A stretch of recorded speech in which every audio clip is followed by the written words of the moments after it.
नाज़रीन अस्सलाम वालेकुम, आप देख रहे हैं हमारा चैनल ज़ाविया। मैं आपका मेज़बान गालिब सुल्तान। इस वक्त नाजरीन इसराइल को बहुत बड़ी मुश्किलात का सामना करना पड़ रहा है और हो ये रहा है कि हिज़्बुल्लाह और हमास के आपस में जब वो कोऑर्डिनेट करके अटैक करते हैं तो उसके नतीजे में इसराइल की जो फर्स्ट लाइन ऑफ डिफेंस है, जिसको आयरन डोम कहा जाता है, वो बहुत बड़े फेलियर का सामना कर रही है। वो first line of defence malfunctioning जो है वो करना शुरू हो चुकी है, जिससे इसराइल को एक बहुत बड़े नाजरीन बहुत बड़े जानी और माली नुकसान का सामना करना पड़ रहा है। हो ये रहा है कि हमास और हिज़्बुल्लाह जो है आपस में कोऑर्डिनेट करके मिसाइल अटैक करते हैं इसराइल के ऊपर, और जिसके नतीजे में बहुत बड़ी तादाद में, हज़ारों की तादाद में मिसाइल्स एकदम इसराइल के ऊपर दागे जाते हैं। जिससे होता यह है कि इनके जो आयरन डोम जो फर्स्ट लाइन ऑफ डिफेंस कहलाती है, जिसके ऊपर इसराइल को बड़ा नाज है और ये बड़ा उसको फ्लॉन्ट करते हैं कि जी हमें कौन नुकसान पहुंचा सकता है, हमें कौन कुछ कह सकता है, हम तो जी इनविंसिबल हैं, हम दुनिया के जनाब तरक्की याफ्ता तरीन मुल्कों की फहरिस्त में शामिल हैं, हमारी डिफेंस लाइन को कोई नहीं तोड़ सकता। तो नाजरीन वो आयरन डोम जिसकी तारीफें करते ये थकते नहीं हैं, और उसके जनाब बड़े वो एक आर्टिकल्स उसके ऊपर छपते हैं, उसको एक state of the art project कहा जाता है, और उसको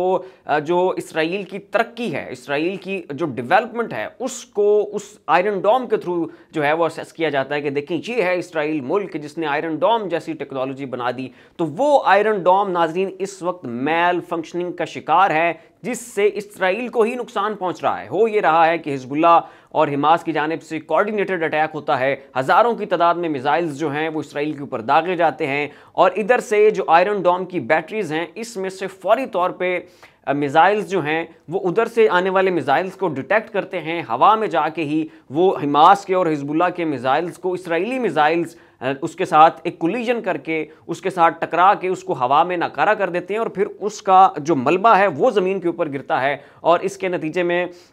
इसराइल जानी और माली नुकसान से बच जाता है। लेकिन अब हो ये रहा है कि जब कोऑर्डिनेटेड अटैक्स होते हैं, हज़ारों की तादाद में मिसाइल्स आते हैं, तो आयरन डोम जो है इतने बड़े लोड को नहीं उठा पा रहा। इतने बड़े मिसाइल्स जब इतनी बड़ी तादाद में शॉर्ट रेंज मिसाइल्स फायर किए जाते हैं, बहुत करीबी इलाकों से उनको फायर कर दिया जाता है, तो एकदम से इनके सिस्टम जो हैं वो जैम हो जाते हैं, और इनके सिस्टम जो हैं वो हैंग हो जाते हैं, और वो मिसाइल्स के जिन्होंने हवा में जाके हिज़्बुल्लाह और इसराइल के मिसाइल्स को इंटरसेप्ट करना होता है, वो वापस इसराइल के ऊपर ही गिर जाते हैं। और यहाँ पे इसराइल को एक बहुत बड़ी जो मुश्किल दरपेश है वो ये है कि इन्होंने उन तमाम तर बैटरीज को जो कि आयरन डोम की हैं, उनको जो डेंसली पॉपुलेटेड सिटीज़ हैं उनमें नस्ब किया हुआ है, उनमें लगाया हुआ है, ताकि अगर इन हाईली जो पॉपुलेटेड सिटीज़ हैं, जो ज़्यादा गुंजान आबाद इलाके हैं, कि अगर इनके ऊपर कोई मिसाइल आता है उसका इंटरसेप्ट होना सबसे ज़्यादा ज़रूरी है, सबसे ज़्यादा अहम है, क्योंकि ये डेंसली पॉपुलेटेड एरियाज़ हैं। यहाँ पे कोई मिसाइल गिरता है तो यहाँ पे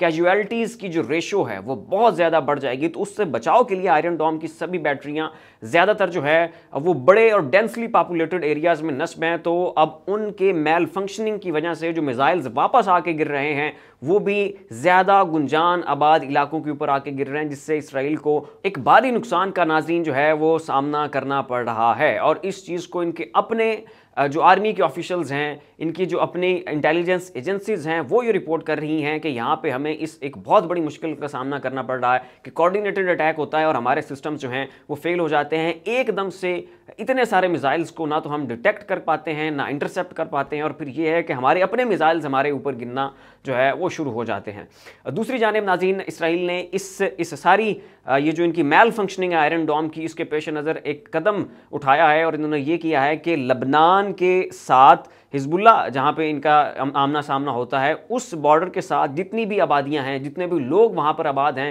इन्होंने उन तक मैसेज पहुँचाया है कि आप जल्द अज जल्द उन इलाकों को, उन रकबों को छोड़ दें, और फौरी तौर पे आप जो है वो मेन सिटीज़ की जानिब रुख करें। वहाँ पर बंकर्स बने हुए हैं, वहाँ पर आयरन डोम की बैटरीज लगी हुई हैं, वहाँ पे ज़्यादा हिफाजती निज़ाम है, आपके लिए पनागाहें बन चुकी हैं, तो आप फौरी तौर पे उन जगहों को खाली करें और मेन सिटी की तरफ आएँ, क्योंकि जो बॉर्डर्स के ऊपर हिज़्बुल्लाह अटैक कर रहा है, वहाँ पे जो शॉर्ट रेंज मिसाइल्स फायर किए जा रहे हैं वो आयरन डोम की कैपेसिटी से और आयरन डोम की ट्रेजेक्ट्री जो है, जो उसने इतनी लंबी तय करनी होती है, उससे बाहर जा रहा है। तो इसलिए नाज़रीन इस सब के पेश नज़र जो है वो इसराइली शहरियों को ये वार्निंग दी जा चुकी है कि आप लबनान के साथ, हिज़्बुल्लाह के साथ जहाँ पे आपका वो टाकरा होता है और आमना सामना होता है, उन एरियाज़ को छोड़ के फौरी तौर पे मेन सिटीज़ की जाने बढ़े। तो यहाँ पे नाजरीन इसराइल को एक बहुत बड़े नुकसान का सामना करना पड़ रहा है। इनकी अपनी बैटरीज जो हैं वो परफॉर्म नहीं कर रही, इनके अपने आयरन डोम सिस्टम्स को एक बहुत बड़े मेल फंक्शन का सामना है। ना सिर्फ अपने मिसाइल्स वापस इनके अपने लोगों के ऊपर आके गिर रहे हैं, बल्कि जो मिसाइल्स ये जिन मिसाइल्स ने उनको इंटरसेप्ट करना होता है उनकी भी वो कैपेसिटी नहीं रहती जब हिजबुल्लाह की जानिब से या हिमास की जानिब से एकदम एक बहुत बड़ा अटैक किया जाता है। तो फिलहाल के लिए नाज़रीन इतना ही। ऐसी मजीद अपडेट्स देखने के लिए देखते रहिए हमारा यूट्यूब चैनल और फेसबुक पेज। अपना और अपने अजीज़ों क़ारिब का ख्याल रखिएगा। अल्लाह हाफ़िज़।